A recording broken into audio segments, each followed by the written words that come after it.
There's no feeling more intense than starting over.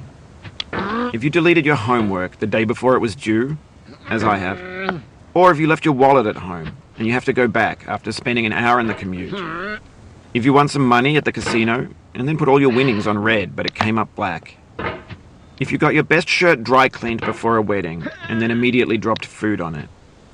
If you won an argument with a friend and then later discovered that they just returned to their original view. Starting over is harder than starting up. If you're not ready for that, like if you've already had a bad day, then what you're about to go through might be too much. Feel free to go away and come back. I'll be here.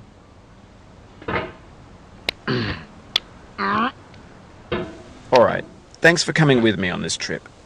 I'll understand if you have to take a break at any point. Just find a safe place to stop and quit the game. And don't worry, I'll save your progress, always, even your mistakes. This game is a homage to a free game that came out in 2002, titled Sexy Hiking.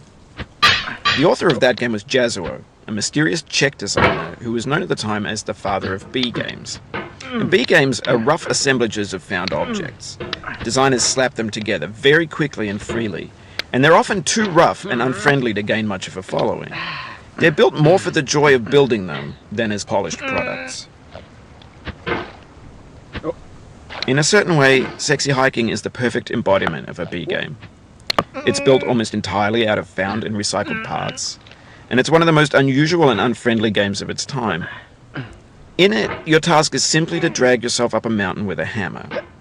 And that act of climbing, in the digital world or in real life, has certain essential properties that give the game its flavor.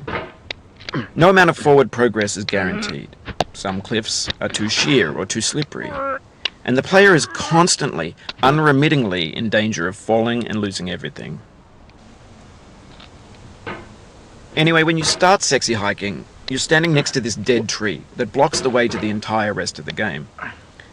It might take you an hour to get over that tree, and a lot of people never got past it.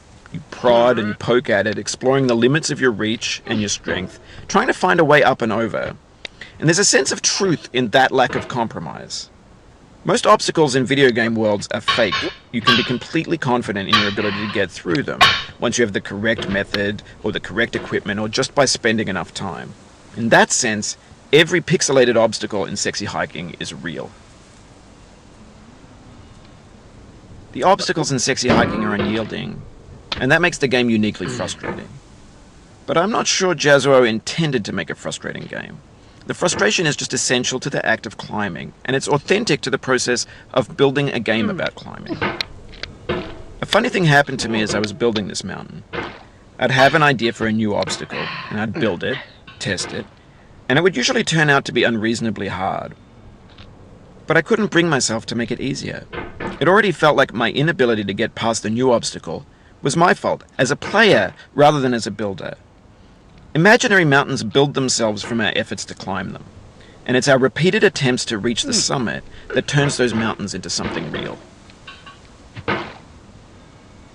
When you're building a video game world, you're building with ideas, and that can be like working with quickset cement. You mold your ideas into a certain shape that can be played with, and in the process of playing with them, they begin to harden and set until they're immutable, like rock. And at that point, you can't change the world. Not without breaking it into pieces and starting fresh with new ideas.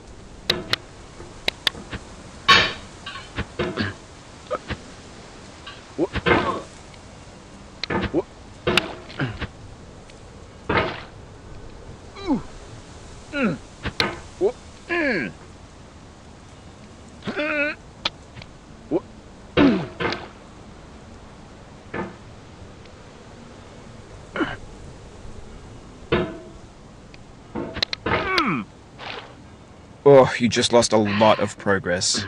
That's a deep frustration, a real punch in the gut.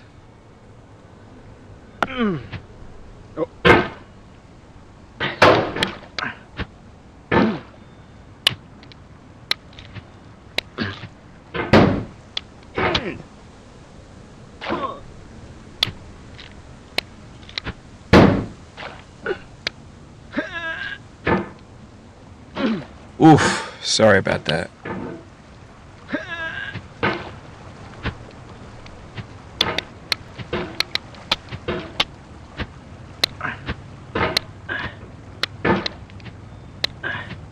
No.